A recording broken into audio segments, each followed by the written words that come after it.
The experience we have makes us a little bit unique. Coming from agriculture, we understand that most of the time in a commercial sense, you don't have a lot of money, so you need to be able to make whatever you put in soil work to the maximum.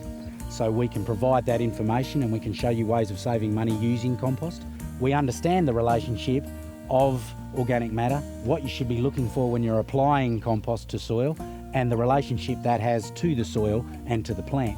So we can be very specific about what your requirements are, right down to the dollars and cents you're going to spend. The thing that I enjoy the most about what we're doing is the challenge to be able to manufacture something from a waste stream. So we get something from a household bin, and then we have to make that an advantage to the soil. So we have to make a product that everyone accepts, that's clean, that's good for the environment, and that has a positive result for a farmer. We've come from Southeast Asia, where we've learnt most of our composting skills, where through that experience we have grown numerous amounts of different commercial crops, but our background is wheat growing, wheat production. So obviously for the Western Australian wheat belt farmers, we provide a consultancy service on analysing your soil, assessing how much compost you need, assessing how much fertiliser you need, and we have the ability to be able to provide the advice, provide the product and some of the services that are required in agricultural sectors. And we travel through schools talking about compost use from waste to a beneficial product.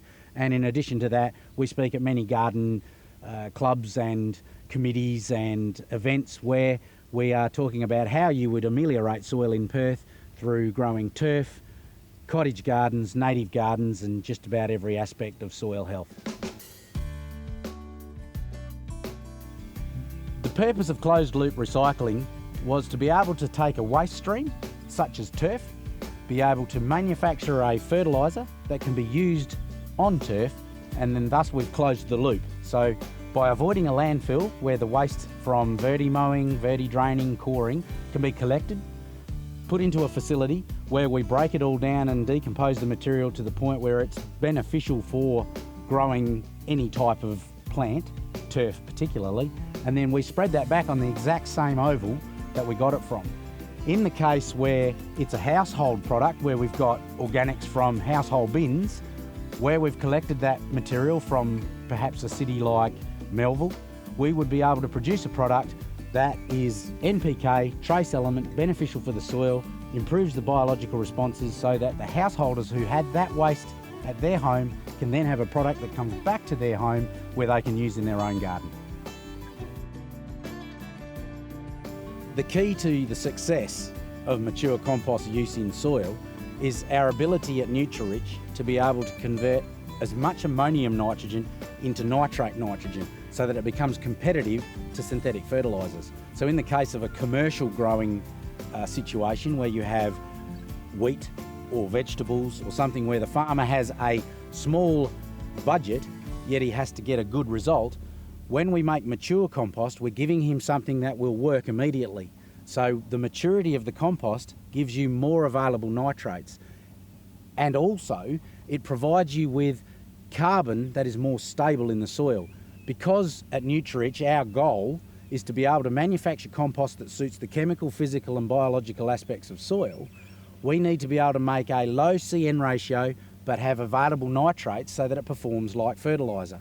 So what we do is we have a process here that takes the compost through a heat process of 60 to 70 degrees until it naturally cools down.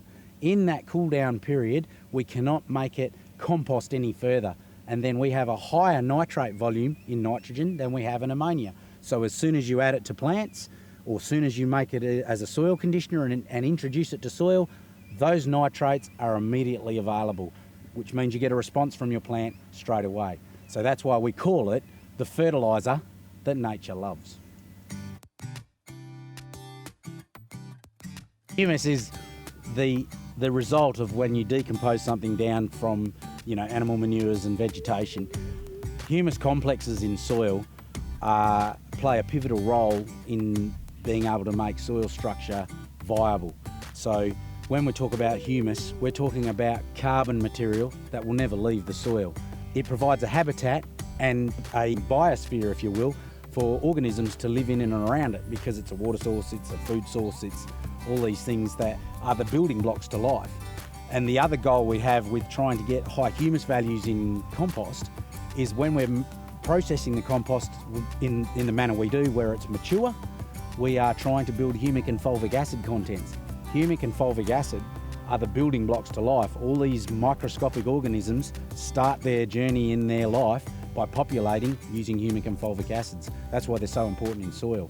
Very low in Western Australia, so we are physically adding them to the soil so that we can increase that biological population. When we do, we find there's many benefits in soil. The population can increase and live and multiply. They in turn protect the roots of plants. They in turn work in symbiosis with fungal spores and with other bacteria, with earthworms, protect the plant from pests. It just becomes the building blocks for the soil food web, which starts with microscopic organisms making grass. Animals eat the grass, we eat the animals. It's the start of life.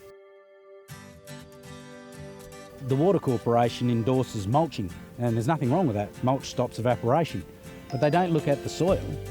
So if you added mature compost to soil, you're actually holding water up, because those humus complexes stop the water travelling through the soil profile fast, and they also help the soil drain, so you don't have this non-wetting effect.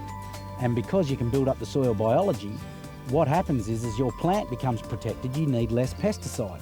And in addition to that, that biology, there are tens of thousands of different varieties of organisms, all measuring by mass really, that produce nutrient, that break nutrient down, that pass it on to the plant. You know, there are many diseases we have in turf that could be reversed simply because the organisms that live in there like sandy, wet soil. As soon as you add organic matter, it's not how they like it. They don't attack the turf. So, you know, there's a lot of reasons why you can use the material, you know, as a compost product. And then the misinformation is use a lot of mulch, but you haven't changed the soil. So, you know, your plant itself will improve because the moisture's there, but you could improve it fourfold by having compost in the soil and then use mulch. So yeah, and there's a lot of poorly made compost where it won't give you the result. A lot of people have a misconception chicken manure is really good. Chicken manure might only last available to the soil, to the plants, for 14 days. So unless you're putting it on every 2 weeks, sure, it works, but it doesn't stay in the soil. Compost, on the other hand, we've converted the ammonium to nitrate. It stays in the soil. Those humus complexes, they'll stay there for 1 million years. So once you've treated the soil, you've treated it. Compost is unique in as much as I can take a volume of compost, put it on a hectare, we change the soil. Well, an inorganic fertiliser, most commonly known, would be your synthetic fertilisers that are water soluble. So you have things like NPK blue, NPK red, urea, UAN fertilisers. They're manufactured by a company, they're made to dissolve in water, and then the plant can take them up. Organic fertilisers suit all of the complexities of our soil. So an organic type fertiliser will not have a negative impact on life in soil. So when we talk about organics, it's not specifically the term organics as a certified product. It tends to be organic matter that holds the nutrient that complements those 3 aspects of soil. So we talk about organic fertilisers being a mature compost that may have a higher nitrogen content, whereas an inorganic fertiliser has no organic matter in it.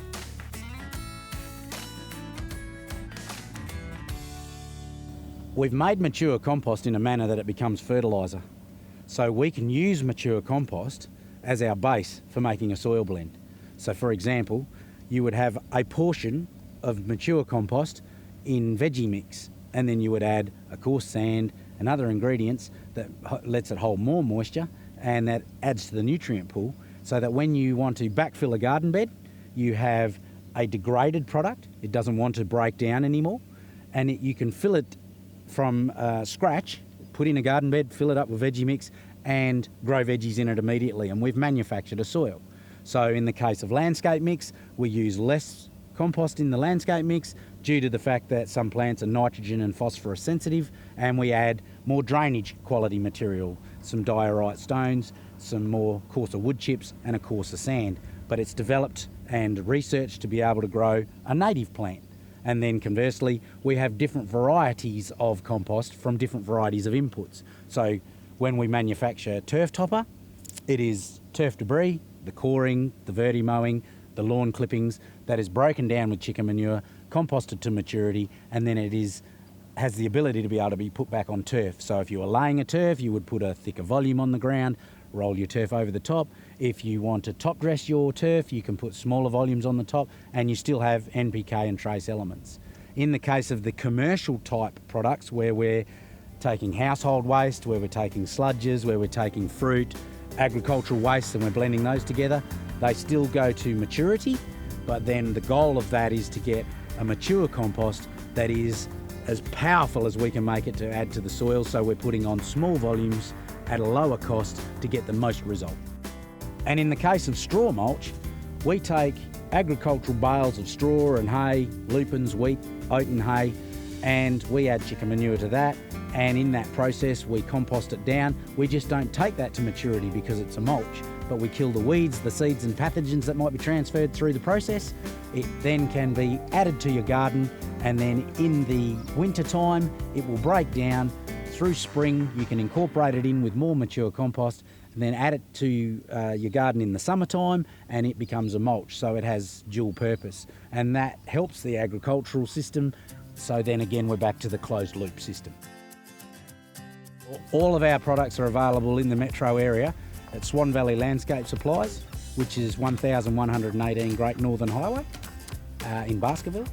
And then additionally, you can get onto the website, you can place an order on the website, and we have a continual offer of purchases of 10 25 litre bags of mature compost can be delivered to your home free anywhere in the metro area.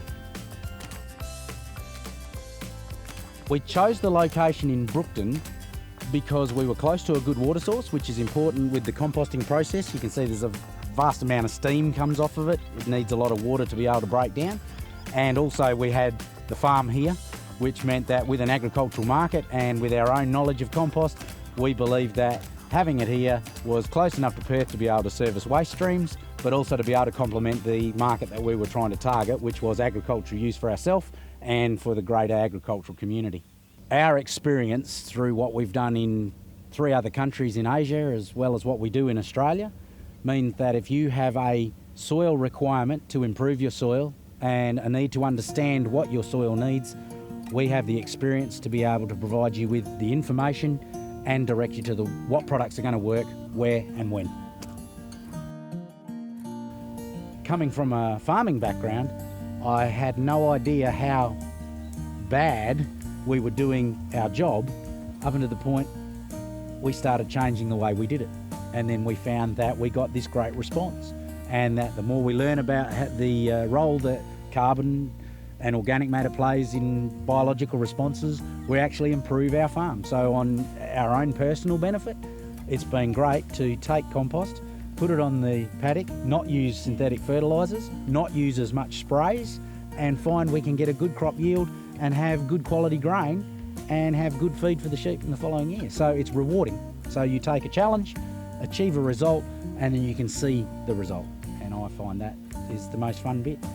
You're always learning. I don't profess to know everything, because every time we do some research or we try and change the way we manufacture, we learn something different about the soil. We learn something different about biology, and we learn every day, which is quite gratifying.